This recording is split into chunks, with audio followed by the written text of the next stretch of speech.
I'll talk about the last 3 of the 7 secrets of success.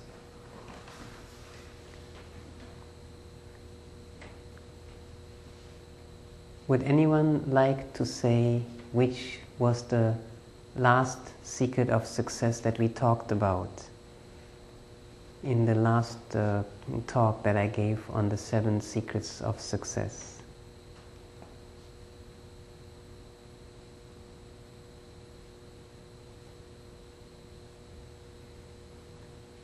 I totally forgot it. I know the 3rd one is a teacher, guidance. Mm-hmm. Right?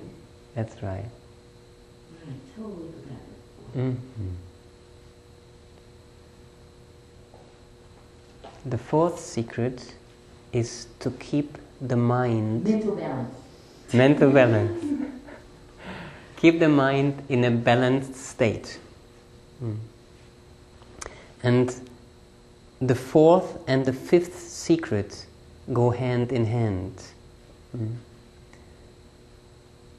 I would like to illustrate the 5th secret with a study that was done many years ago at a preschool at the Stanford University. It was a study done with 4-year-olds.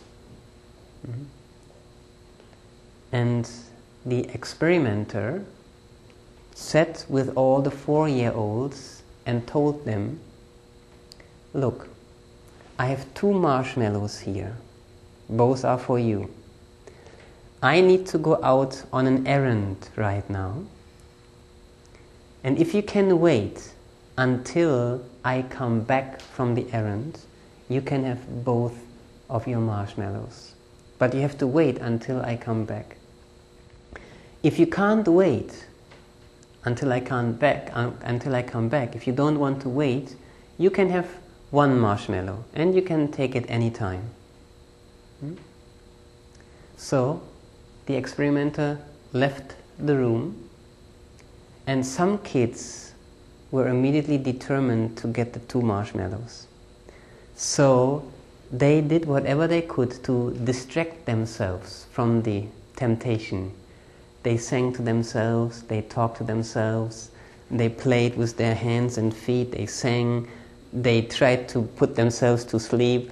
They tried all kinds of things to distract themselves from the temptation of grabbing the 1 marshmallow.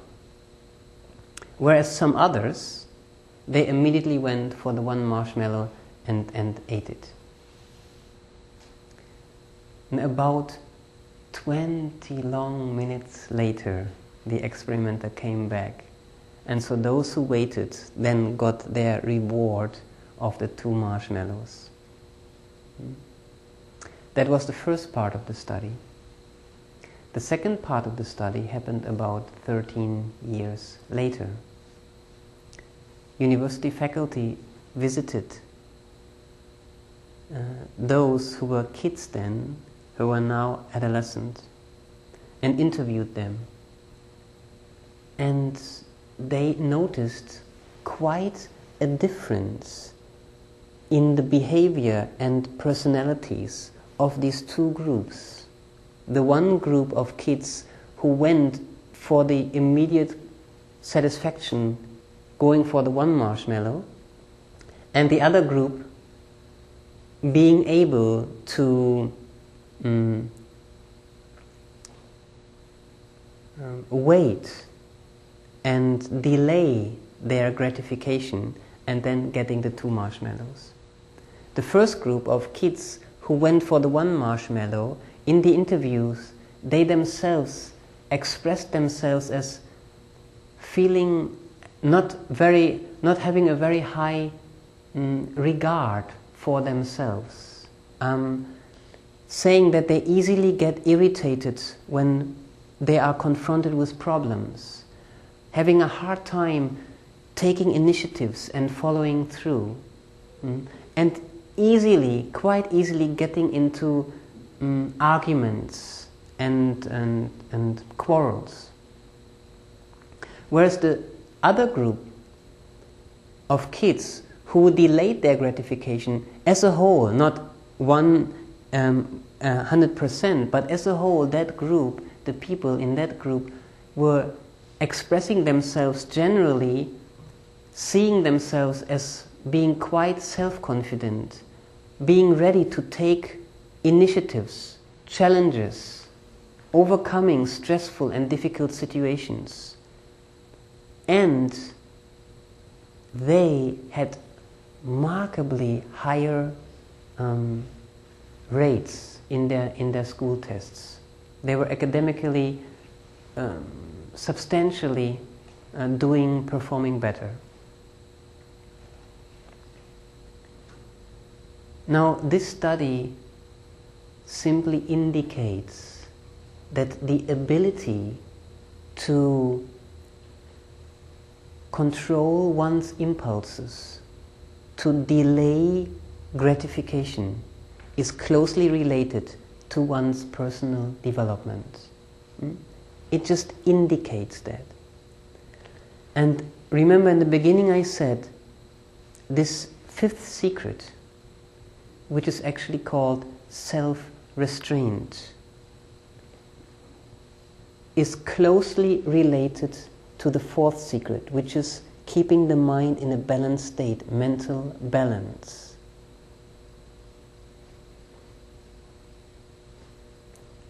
Because I believe that the kids who were able to wait, to delay their gratification, felt more secure and more centered in themselves. They were more in a state of mental balance. And so out of that feeling of secure and centered, they were then more easily able to delay their gratification. When kids or adults are agitated or stressed or feeling imbalanced, they easily look for and run after sense gratification. Whereas if someone feels content and in a balanced state, they are more easily able to fulfill, to satisfy their needs in a balanced, wholesome way. So the fifth secret of success is self-restraint. It is an indispensable factor in living a successful life and in attaining self-knowledge, self-realization. But what does self-restraint mean? Self-restraint simply means directing our mind and our sensory and motor organs in ways that support our all-round development, our vitality, our physical health, our self-confidence, our inner peace, our spiritual fulfillment.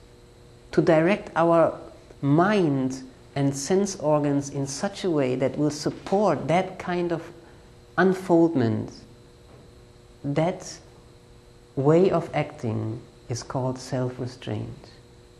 Rather than running after short-term satisfaction that actually will or may turn around and harm us or harm others. That is the opposite of practicing self-restraint.